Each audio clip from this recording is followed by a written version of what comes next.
Hello YouTube viewers, welcome to my show Computer Wednesday. In today's episode, we're going to take a look at the best practical smartphone for 2019. So let's dive right into it. Now, first thing we have to understand what we are defining here, because you can get the best smartphone if you spend boatload of money, but here I want to specify a practical smartphone, basically a smartphone that you buy and you don't regret it. So it must be cost effective. Basically, it cannot cost a very large amount of money, $500, $1,000. No, it has to be cost effective. Then it has to have power. It does not matter what kind of processor, what kind of RAM, what kind of AI you have, if it does not have power, aka the battery. Then it must have feature set that makes it complete. It will become more apparent in the further I dig into it. And then it should have good enough performance. Now I'm going for good enough. I'm not going for a benchmark destroying kind of performance. It should be good enough. Like if you are doing something, it should allow you to do it comfortably without hanging or lagging. So these are the criteria. So power, the first thing you have to understand, battery matters. Like I had a phone, Lenovo Vibe P1. This one is a very old phone. I think it's at this point it's upwards of 3 years old, and it was okay kind of phone, but it had 5000 milliamp hour battery. After that I went to this Mi A1 phone, and everything was better except the fact the battery, and they specified with advanced AI and all that they will have better battery life. That's not true. Like flat out, I never got good enough battery life with that phone. So I learned the hard way that you have to have big battery for everything to work. So 5000 milliamp hour. Now you might be like, okay, why 5000? Well, you can buy it. There are only one or two phones that goes to 10,000, and those are boutique kind of phone. They are not made by mass productions. So I cannot give you anything that you can't buy. So 5000 milliamp hour is the golden standard. Then it must have speed charging, because there are some Asus phones that have 5000 milliamp hour battery but does not contain speed charging. Now if you are familiar with speed charging, you must understand that it's not meant for 0 to 100 quickest. That's not the target of speed charging. Speed charging is when your battery is completely drained, you plug the speed charger in, how quickly it can get you going. Let's say you have to go to a movie and you just realize your battery is drained. You plug the connector, how long before you can be like safely, okay, my phone has enough battery life for 2 to 3 hours. That can be done by speed charging in few minutes. That's what speed charging is selling. If you go for 0 to 100, you have to understand, once the cell, basically the lithium ion cell that is inside your mobile, reaches full charge, it starts to absorb charge very slowly, and if you try to cram more charge, it will heat up and reduce the lifespan. So generally speed charger will charge to like 0 to 50, it will be like full force, like all 15 watt would be dumped into the battery. But as it comes closer to fully maturing, as in like 100% charge, it will start to trickle charge it. So for this sort of system, it must have speed charging, and it also includes speed charger, because even though you can have battery and you can have speed charge in low end phones, many times you have both things. You have big battery, you have speed charging ability, but they cheap out on the charger because you don't get it in the box. So, and there are right now Qualcomm 3.0. Basically Qualcomm is the one that is regulating this sort of thing, because if you don't regulate it, everybody will start making their own thing, like dash charger from one charge. Now that creates a chaotic system. So Snapdragon himself said, okay, if you buy my processor, as in from manufacturers, 820, 620, 618, 617, 430, I will give you this specification. Use it if you want to. If you don't, it's up to you. So you can easily get Qualcomm supported chargers.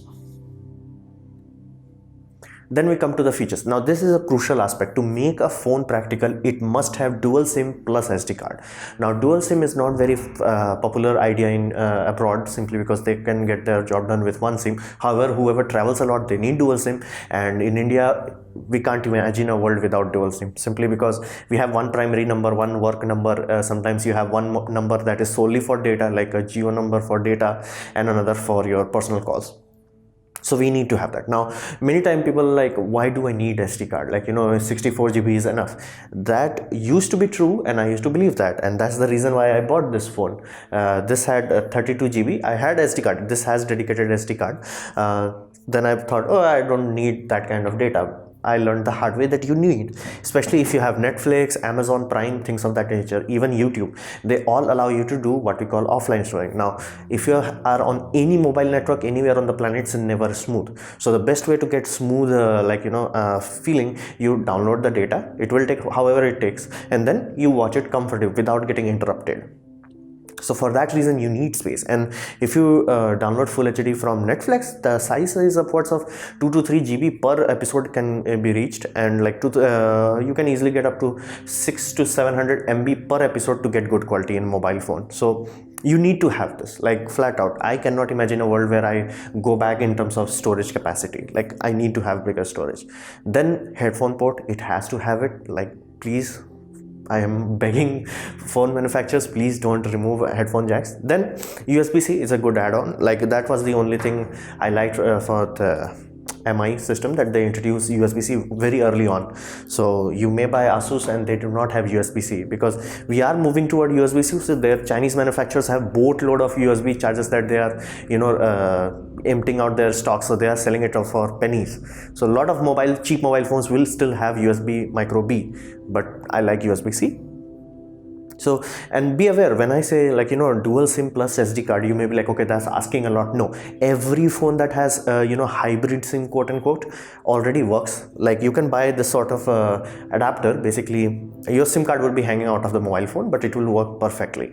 And if you are a bit bold, you can take some risk. You can grind a little bit from your SD card, grind a little bit from your SIM card, and you can put it so it physically does not block, and then voila, it will work normally. So all mobile phones have this feature. They just block it. Like, they do not spend enough engineering, like, okay, just remove 1 millimeter from here and there and done.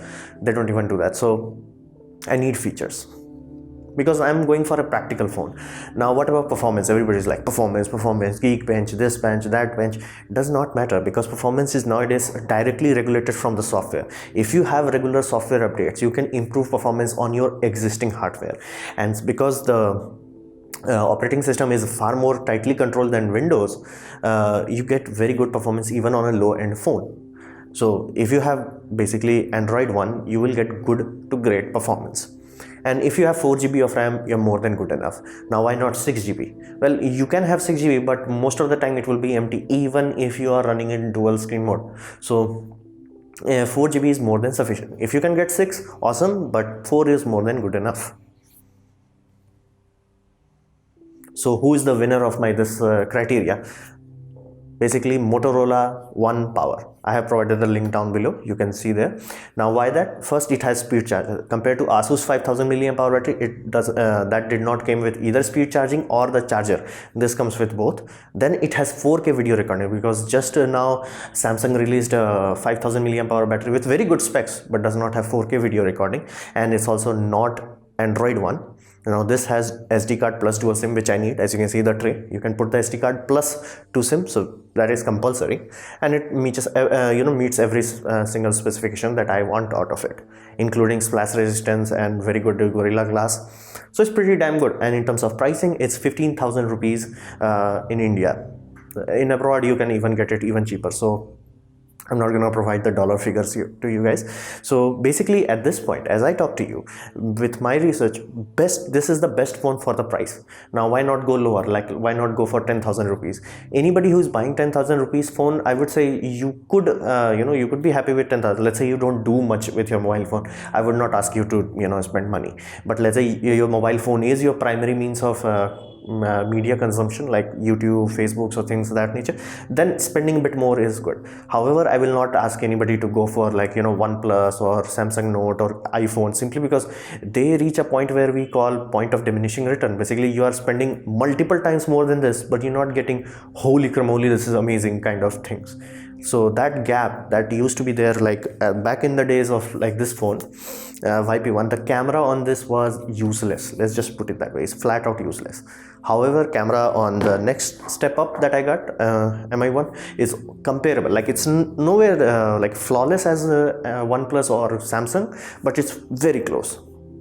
And current one, this one is even better than that. So at this point, even the camera argument is gone. Battery wise, flat out, this will outsmoke almost everything other than Note 9, which has 4000 mAh battery and very fine-tuned battery management system. So although this might still win. So all things considered, as I talk to you, this phone, it's perfect phone. Like if the cost was any bit higher, this may not be as good as possible, but right now, given the fact that they give you a speed charger, that alone makes it worthwhile. Given the fact that it is Android One, that means you can have complete peace of mind that you will get a software update. However, please be aware, if you get the older stock of this phone, you will not get 4G plus 4G, simply because the second SIM is not active yet.